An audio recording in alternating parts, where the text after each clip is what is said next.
महाराष्ट्रभर शिक्षक समन्वय संघाच्या माध्यमातून आज 5 मार्च रोजी आझाद मैदान या ठिकाणाहून तरच आंदोलन करण्यात आहे। परंतु प्रत्येक जिल्हा कार्यालयाच्या माध्यमातून आम्ही सांगू इच्छितो, आम्ही ठिकाणी करत म्हणजे परीक्षा चालू आहे 10वी 12वीच्या, म्हणून आम्ही विद्यार्थ्याचं नुकसान होऊ नये म्हणून आमच्या स्थानिक ठिकाणाहून हे आंदोलन करत आहोत। तरी सुद्धा शासनाने तात्काळ आमची जी आर्थिक तरतूद आहे तो आमचा GR काढला गेला।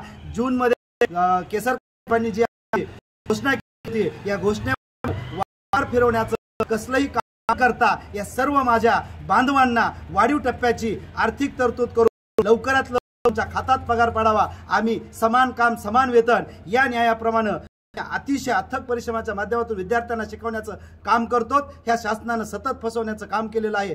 माननीय अजितदादांना एवढीच विनंती करतो, शिक्षकांचा विश्वास तुमच्यावर आहे, हा विश्वास डावलण्याचं काम करू नका। अर्थ खात्याकडून लवकरात लवकर आम्हाला जी काही आर्थिक तरतूद आहे ती आर्थिक तरतूद करून द्या। आम्ही अथक परिश्रमाच्या माध्यमातून विद्यार्थ्यांना नक्कीच घडवण्याचं काम करू, एवढंच शिक्षक समन्वय संघाच्या माध्यमातून आम्ही सांगत आहोत। जर हे काम लवकरात लवकर नाही झालं तर हे सर्व परीक्षा झाल्यानंतर किंवा परीक्षा होण्याच्या आधी परीक्षेच्या पेपरवर बहिष्कार टाकतच आहोत। आझाद मैदानावर हजारोच्या संख्येने हे सर्व शिक्षक त्या ठिकाणी नक्कीच जातील। शिक्षक समन्वय संघाचा जय असो, शिक्षक समन्वय संघाचा जय असो। 100% अनुदान मिळालंच पाहिजे, 100% अनुदान मिळालंच पाहिजे।